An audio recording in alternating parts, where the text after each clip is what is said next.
يعرب اتحاد الجمعيات المغربية في هولندا عن استياء العميق إزاء الأحداث المعادية للسامية التي وقعت مؤخرا في أمستردام، ونحن ندين بشدة هذه الأعمال ونؤكد التزامنا الثابت بالتسامح والتعايش السلمي والعيش المتناغم في مجتمعنا. لقد حافظ المجتمع المغربي دائما على رابطة الاحترام والأخوة مع المجتمع اليهودي.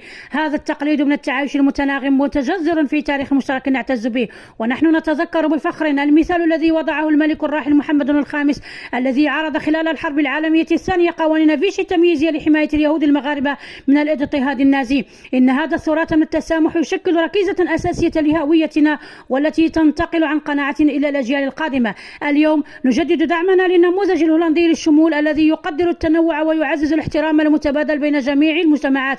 نؤكد أن أعمال الكراهية لا مكان لها في مجتمعنا، وندعو الجميع إلى مقاومة الخطاب الهادف إلى تقسيم ووصم مجموعات معينة. ومن المؤسف أيضا أن بعض الانتهازيين يحاولون التلاعب بالرأي العام من خلال تسمية المجتمع